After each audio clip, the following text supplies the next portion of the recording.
For me, I've always been into gaming growing up, and you get to see the event that they put on for the best in the world for almost every game in the world. I think this is a surprise, and it's an incredible thing to come and see, to be here. And so, in a way, not surprising, because I know what the level is. Just an amazing venue for everyone to come to.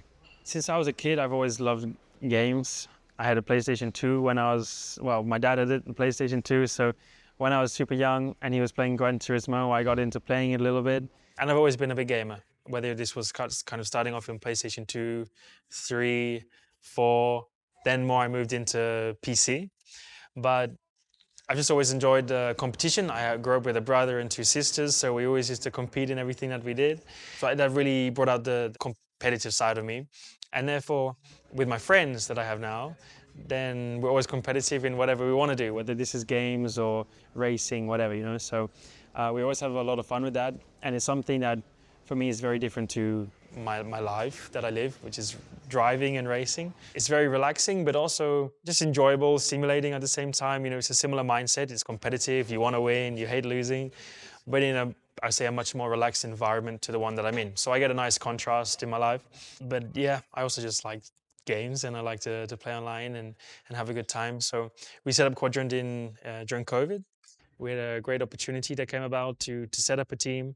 We had a few different teams, you know, one in Rocket League, one in Halo, different games that I all love playing. All games that I'm terrible at, but I really enjoy watching and I love being part of. We've drifted away from that lately, but hopefully in the future we can come back, because I really would love to be part of a team that is represented in different categories, and especially ones I love: PUBG, Call of Duty, Rocket League, CS. You know, these are ones that I play now, I've grown up playing, but I'm a competitive guy, so I want to be part of a team that is represented in these. And for me, that started off with Quadrant, isn't so much the case now, but maybe we'll come back around in many years.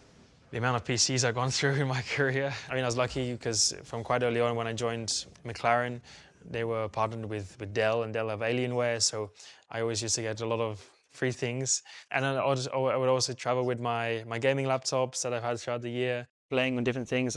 That could be racing sometimes, but also I used to spend, you know, thousands of hours on PUBG, probably thousands of hours on Tarkov, which is a bit more of a different game.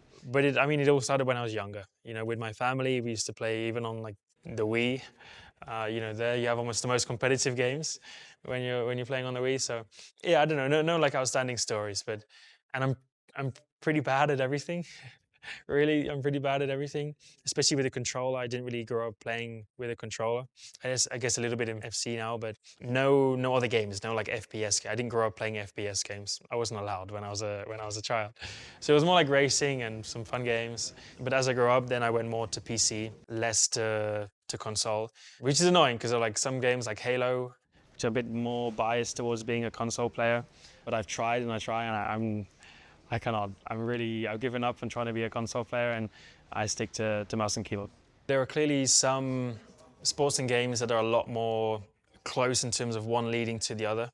Rocket League is probably a bit of a, I don't know if you can go and buy a car that you go and fly around in, but it's more like when you're doing the actual thing, and sim racing is really the only one where, yes, you can play on a console, but most of the time people are, you know, using a steering wheel and a pedal. So they're practicing the actual motion and the actual techniques. And when you're practicing that and you practice enough, you can be pretty good at it. And therefore, when you jump into a real car, you understand 99% of the things that you need to in order to drive a car quickly. So some games are, I think, a lot more difficult to maybe put it into practice and understand. Sim racing is the one where it's a much cheaper way of starting. It's a much more interactive, easy way of starting and trying to become a racing driver. But it's still tough because there's a lot of things that you don't get, you know, when you're on a sim. You can press escape, you can press reset, and there's no fear. I mean, when you're on a sim at home, you can almost always drive over the limit and then come back. There's no issue with going over the limit and coming back. In real life, there's an issue when you go over the limit. So you have to play the game, you know, in a much more sensible way. And that scares people, you know, that's just the more human side of a sports person comes out. But there's been plenty of examples that show you can go from, especially from sim racing into, and of course you can always be a racing driver and come into sim racing, but I'm always up for seeing more and more sim drivers hopefully starting, you know, through competitions or like this maybe in a few years.